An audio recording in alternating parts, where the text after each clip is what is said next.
Dan Perry here with another Dan on Tech PowerShell video. In this video, we're going to start looking at the GetChildItem command. And the GetChildItem command is the equivalent to the directory command in a regular Windows DOS command prompt, or the ls command in Linux. Now, the format of the output is a little bit different in each case, but it's still giving the same information. So if I just run with nothing else the GetChildItem, it's going to show me all of the files and folders in my current directory. In this case, it's the C:\Windows\system32 directory. So if I run this one, it gives me a very long output. I'll break out of it. Let me scroll back up to the top. It gives me a heading at the top. It's showing me my Windows System32 folder on my C drive. The first column is mode, and that tells me some of the attributes. D is for directory, and then we'll see some of the others. The last date and time that the file or directory was changed. The length, and a name. So let's go ahead and scroll on down. Here we have one that's still a D for directory, but it's got an S here. That is a system attribute, says it's a system file.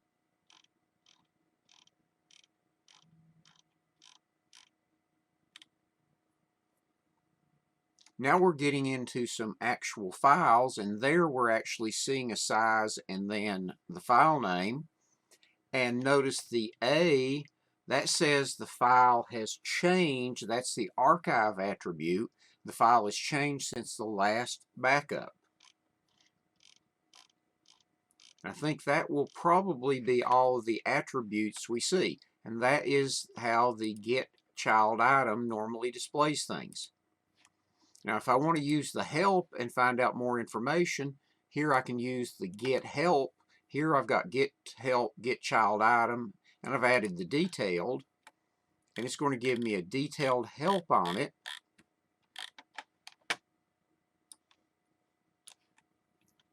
And it tells me my syntax, gives me a description, and then some of the different attributes that are there. And then with those, what some of the things are. The D for directory, H would have been hidden, S was system. Then some of the different parameters we have, such as is it read-only, is it a system? And finally we get to some examples. We start with what I ran, the GetChildItem with nothing else, that shows everything in the current directory. We see one that will show files with certain options or variables, systems and files. We've got one that is showing certain attributes such as not directory. The exclamation point before the word directory says not directory.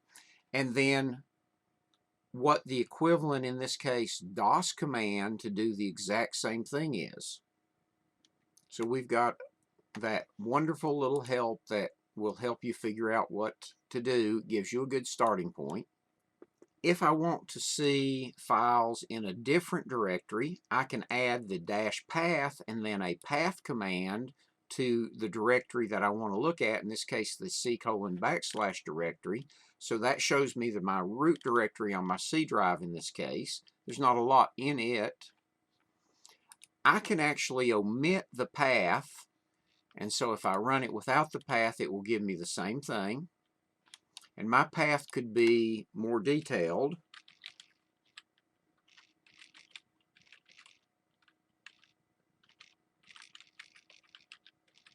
So if I used that path, which is a lot longer there, I see what's in that folder.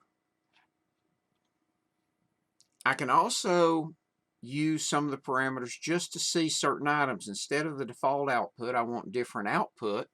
I can also look and just display certain columns or certain parameters, and if I only wanted the name of the file, I can do the -name and still put the path in if I want something different. So that gives me that directory with just the file names instead of the full details like I have here. If I only want certain files, maybe in this case files in the current directory starting with SEC, I can do a dash filter and filter and say SEC asterisk in this case. That says things start with an SEC, and you can see all the ones it lists start with an SEC.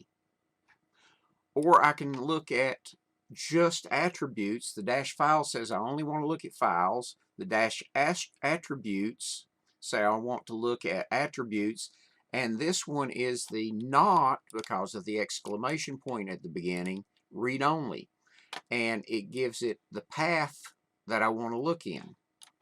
So if I run this, I get the files in that documents directory that are not read-only.